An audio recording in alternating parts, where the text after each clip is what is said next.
In this lecture, we will start a new topic, that is on stereo geometry. So, let us consider what is meant by a stereo setup. In the stereo setup, we have two cameras, and in these two cameras, they are specified by their camera centers and their image plane and scene point x, for which you will be taking the images in both these cameras. So, if I apply the rule of projection here, so we get the image of the scene point capital X in the first camera, whose camera center is given as C as a say small x. Similarly, the second camera given by the camera center C prime forms an image of that same scene point at x prime in its own image plane. So, you have two images of the same scene point, and this is what you will get in a stereo setup. For every scene point, there are two image points if they are viewable from the two cameras itself. Now, this particular construct has certain properties, geometric properties. What we can see particularly that the point C x C and if I consider a plane formed by C, C prime and the scene point x. So, the image points x and x prime, they also lie on the same plane. That is the first restriction. Also, if I draw a line between C and C prime, which is called for a stereo setup as the baseline, so that also lies on the same plane. And not only that, that line intersects the image planes. Again, there are some image points in the image plane, and in fact, as you can see that one of this intersection point is here, which can be interpreted as the image of camera center of the other camera, and the other point is shown here, point of intersection of the baseline with the other image plane, which we can interpret also as image of camera center of the first camera. So, these 2 points, these are called epipoles, and they are also lying on the same points. So, they are denoted here by E and E prime, and the line joining E and X, which is nothing but intersection of the plane containing all these points X, C, C dash, their image points.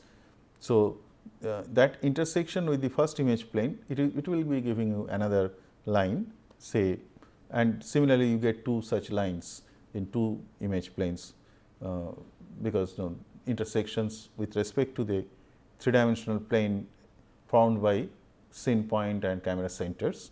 Now, those two lines, they are called epipolar lines. So, we have this particular configuration, and these terms are used. We will be explaining these terms more and more in subsequent lectures, but you should note this interesting configuration that all of these points and lines, they lie on the same plane, and that plane is called epipolar plane with respect to this scene point. So, you have these epipolar lines, and this plane is called epipolar plane, which is formed by the camera centers, both the camera centers and a scene point. So, this geometry in general is referred as epipolar geometry. So, the summary of this, again once again different concepts of the epipolar geometry is shown here. As you can see that you have the corresponding baseline here, and the intersection of baseline is giving you the epipoles, and you note particularly this epipolar line in the second camera. So, if I consider the projection ray formed by the first camera and the image point, then any point lying on that ray is a possible candidate of a scene point from whose image is this x.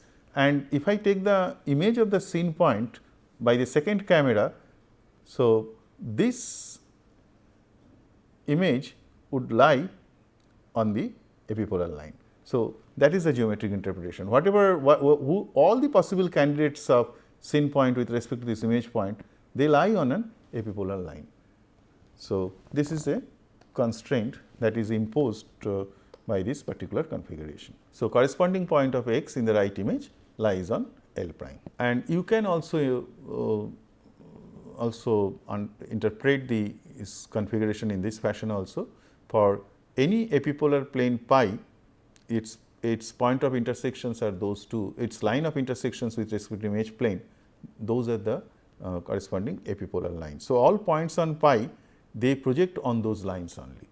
So, any point on plane pi will be projected for image for the first camera will be projected on L, epipolar line L, and for the second camera it will be projected on epipolar line L prime. So, in an epipolar geometry, we have these concepts. Once again, we will be now defining them, in particular using their geometric configurations only. So, epipoles, as we see E and E prime in the figure here. So, epipoles are defined as the intersection of baseline with image plane. That is one kind of definition. So, as you can see that this is a baseline, and intersection with image plane, image planes respectively, they provide you those points of they are the epipoles. That is one kind of interpretation. Or you can also interpret, as I mentioned earlier, the projection of projection center in other image, because you can consider, for example, this is the camera center, which is the projection center of the first camera. So, this epipole is the projection of this camera on this image plane, because you draw the ray from this point to this point, which is again the baseline, and its point of intersection with the image plane will give you this particular epipole. We call this epipole as the right epipole. So, in our convention, we will have this particular directionality, we will be using this directional notations. So, first camera we will call left camera, because from the diagrams, representation in the diagram. So, we will also sometimes refer it as left camera, and the second camera we will refer it as right camera. Similarly, the epipoles out of this, first epipole E is considered the left epipole, that is just the epipole on the reference image plane or first image plane. So, first camera is considered as the reference camera of the stereo setup, and second epipole, sometimes it is also referred as right epipole, that is on the the corresponding epipole on the second camera. So, these are certain notations also or terminologies will be used in our discussion. You can also interpret epipoles as the vanishing point of camera motion direction. So, what is the camera motion direction? It is the direction of translation of the camera center. So, which is again given by the baseline. So, in that direction, as you can see that it is the intersection of that ray with respect to image plane will give you that intersecting point will be always the vanishing point along that direction.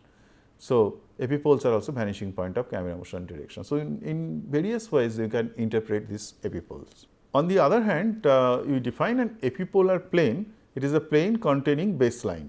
So, you can see that baseline, so it is a one dimensional family in the sense that it is a pencil, so baseline is acting like a pencil, and all the planes over centering around that particular line is defining an epipolar plane. And epipolar line is the intersection of epipolar plane with image, and it always come in corresponding pairs. So, this is the explanation that was mentioning that you get a family of epipolar planes, intersection of any pair of plane is the baseline, and this epipolar planes that intersects with the image plane to provide you epipolar lines, and all those epipolar lines they are also meeting at epipoles in respective epipoles that we can see in this particular diagram. So, you can consider, so this is a plane and this is another plane, and for each plane, now these are the corresponding epipolar lines and they are intersecting at E in this case they are intersecting at E prime. So, typical examples of converging camera images. So, where it is shown that their epipolar lines are converging. So, this is one example I have taken from the book of Hartley and Gisserman, which is also shown here, multiple view geometry in computer vision. You can see that how epipolar lines they can be mapped on those images, and you can find out all those epipolar lines, they are converging in this case. Also, you take a situation when you have simply translation of camera center. There is no rotation of axis. So, which means your epipolar lines, they become parallel. So, all epipolar lines, they become parallel to the direction of motion of the image planes or the camera. So, since epipolar parallel lines, they meet at infinity. So, these epipoles also in the image plane, they are the points which are lying at line at infinity. So, these are the interpretations of epipoles when you have simply the translation of camera centers. So, now let me provide you the mathematical formulation of different concepts involving these different entities which we have defined. Like first thing, as you can see from this geometry, once again that you have two cameras given by the centers C and C prime, and also the projection matrices of each camera, those are also specified here. So, one of the projection matrix that is given as Ki0. So, that means it is a reference camera and it is a camera centric coordinate system that we consider here. And on the other hand, the other camera, that is the second camera, is given by this K prime, and then the rotation and translation form as R and T. So, in our stereo setup, the reference camera is denoted in this diagram in this form. So, one of them is a reference camera and the other one is we call also a second camera. This is a notation. Or left camera, usually we put the reference camera, call it as a left camera, and the right camera as the other camera with respect to the reference camera, its coordinates are expressed. And reference camera is usually they have this camera centric coordinate system, but it could be also generalized. Now, you can see that in this structure we have two image points corresponding to the scene points, that is x and x prime. So, we can actually show that given all the points in this plane, it induces a homography. We will discuss it later on, but right now we will consider a particular type of homography. We will consider the mathematical relationships and show that how that homography exists between corresponding points. So, you note these particular relations of camera geometry, that x prime can be expressed as p prime x in the homogeneous coordinate system in the projective geometry, and then we can consider the ray formed by this particular image point with respect to camera center, and consider a point which is lying at infinity along that ray. So, that is expressed as pseudo inverse p plus x. So, I should not call exactly that is pseudo inverse, but it is given in this structure K inverse 0 transpose. You can note that the direction cosine, direction of this particular line, this can be given as K inverse x, and any point which is lying at infinity for this line, that can be expressed as K inverse x 0. Okay. So, finally, this is a point, this is a scene point which we are considering, which is at an infinity, and we are considering an image of that point in this particular configuration. So, if I consider for every image point, for any other image point say y, we have also there is a corresponding image point y prime, which is again formed by the scene point which is lying at that infinity, and that plane is called plane at infinity. So, there is a particular notation for that, and all these points. So, this plane, let us assume in this case that we will be only considering the formation of corresponding points with respect to plane at infinity. Then we can get an interesting homography between those corresponding points. That means the point in the first camera, first image plane, and the corresponding points which are formed from plane at infinity, from the scene points at plane at infinity in the second camera, and this particular homography we also sometimes referred as homography at infinity. So, this discussion also we will be doing later on, but this structure of H infinity is simple, because as you can see from this relation x prime, and this is nothing but it is giving you the corresponding H infinity, and which is easily computed in this form. So, this is what scene points lying at plane at infinity. So, I can simplify this matrix by its corresponding elements. So, this P prime is given by K prime R, and it should be K prime T. So, if I multiply, then you get the homography matrix as K prime R K inverse. So, this is your point x prime. Now, this line is reconstructed as I know in the projective space, it should be cross product of E prime and x prime, that would give you this line. Now, these operation, these are all three vectors, and we know how to compute this cross product. Now, this operation also can be expressed in terms of matrix multiplication.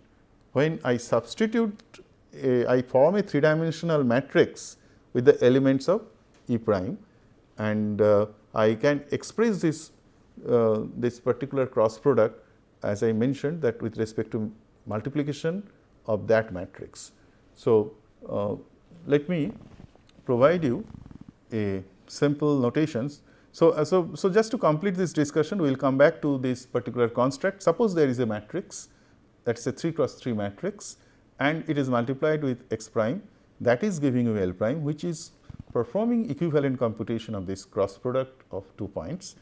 So, I can then expand this operation. So, this x prime can be expressed as also using the homography relation in this form h by x, and since this is a 3 cross 3 matrix, this is a 3 cross 3 matrix, again I can multiply these two matrices in a composite form, and let me denote it by F. So, this relation L prime, this epipolar line in the second camera is given by is formed can be obtained from the image point in the first camera. It is a very important relationship in the stereo setup. It is a very fundamental relationship in your stereo setup, and that is they are related by this particular expression. So, there exists a matrix which can be obtained from these parameters, from these values, and if I multiply the image point in the first camera in its homogeneous coordinate system with this matrix F, which is of dimension 3 cross 3, then I will get this epipolar line L prime. So, this matrix is called fundamental matrix, and that is a very characterizing property or characterizing matrix of this stereo setup, and its task is that it converts an image point to a line which is an epipolar line, and sometimes they are called also, this relationship is also called correlation. This transformation is called correlation. That is a kind of misnomer, but you may find in the textbook this term is also there. So, let me also explain how this particular conversion is happening here, that a cross product can be expressed as the form of a three-dimensional matrix multiplication. So, if I consider E prime, so let us consider E prime is represented by the column vector say E x, E y, E z. Say let us consider these are the column vectors, and a point x prime is, as you know, that this is a basically a column vector, and its coordinate, let me represent it as say x, y and some scale value k, that is a homogeneous coordinate system. So, let me represent in this form. So, when we have a matrix multiplication, so let us consider this scenario. So, when you have this not the cross product of E prime cross x prime. So, what we will do?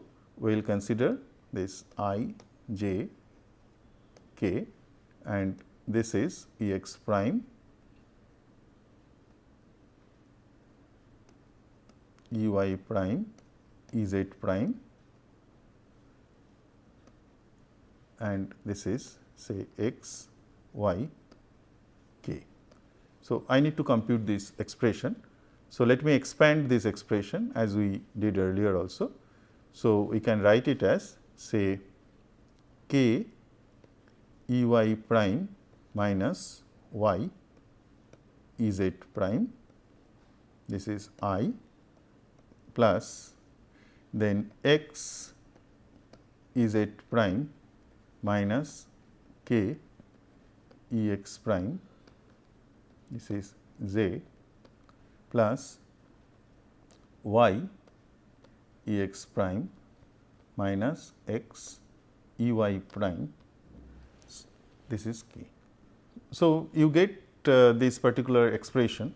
So, you would like to have a vector which give you all these things.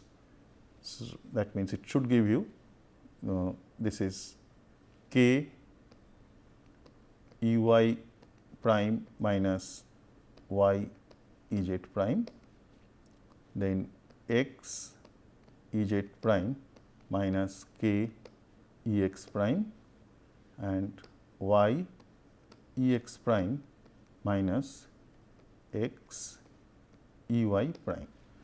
So, I should have a matrix with respect to, in a matrix multiplication, as I mentioned that we are considering replacing it as a matrix multiplication. So, it should multiply with x y k, which should give me this particular expression. So, I have to find out this value. Now, you can see that to get this, what I have to do? So, there is no x component in this row. So, this should be 0. Then for y it is minus E prime z, for k it is E prime y. Consider the second row. So, the x contains E z prime, then this is 0, and then with k it is minus E x prime. And consider the third row, where x contain minus E y prime, then y E prime x, and this is 0. So, this is what is a conversion of E prime cross with x prime. I can as well replace it by this 3-dimensional multiplication.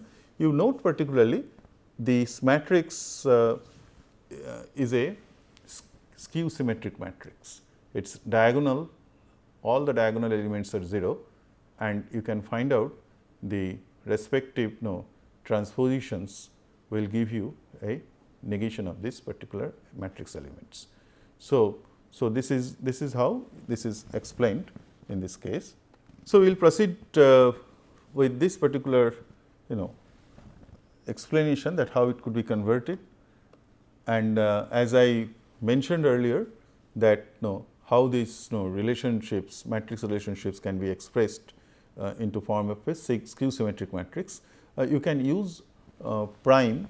In my notation, I have used prime every case because they are all related to E prime. However, it is just a matter of notation that you need to be used to.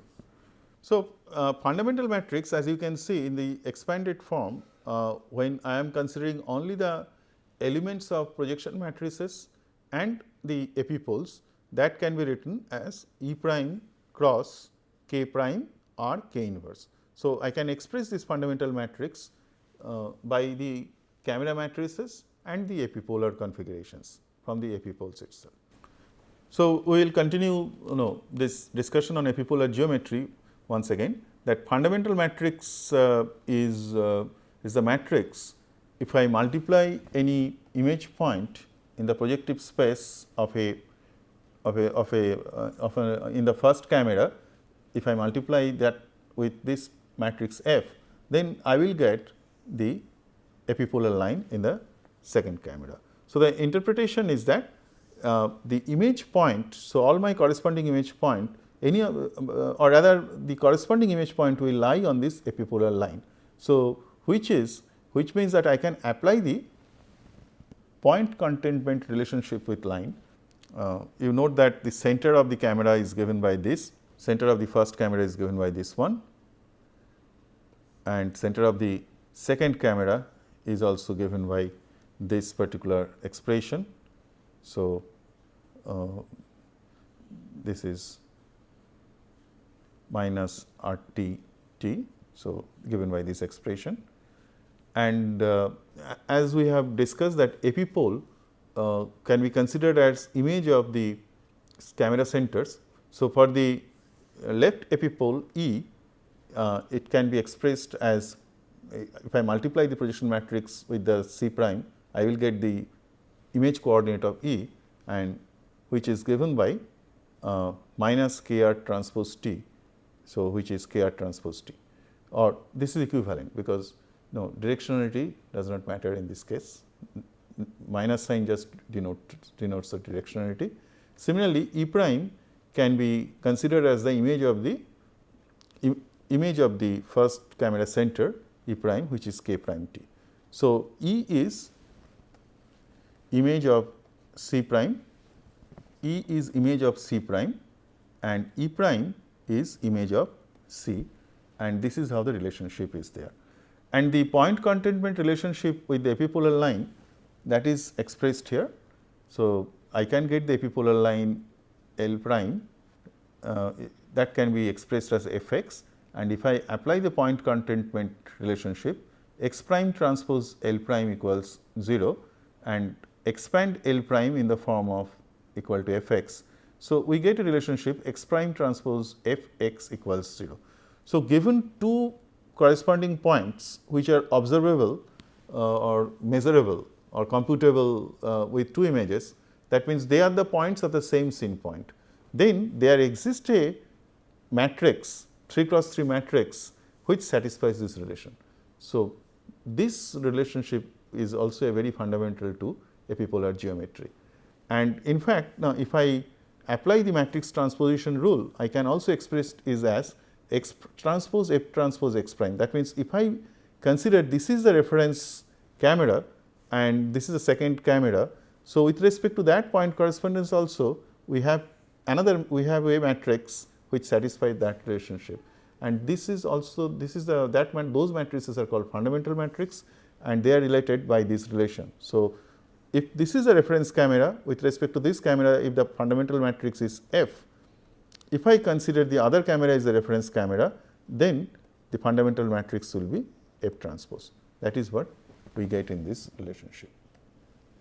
There is another particular term which is used, terminology which is used in epipolar geometry, when the camera matrix, when the camera is a calibrated camera. So, we say a camera is calibrated when the calibration matrix is known to us, and then we see that how this relationship can be simplified. So, when you have a when you know the calibration matrix, I can express any image coordinate into its normalized canonical coordinate system. So, you can see that the relationship between the fundamental matrix and the camera parameters is given in this form.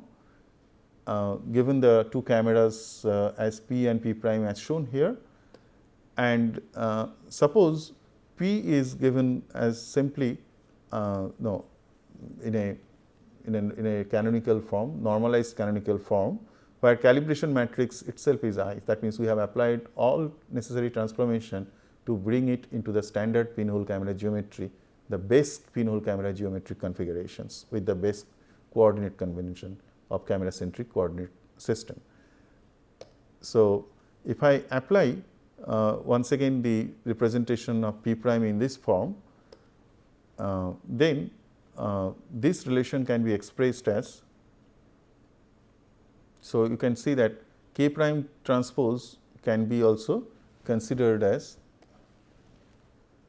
this is a representation, this is another representation of camera system, and for a in the calibration, if I know the if I put the calibration matrices I, since if I know the calibration matrices, I can always convert them by doing the necessary transformation.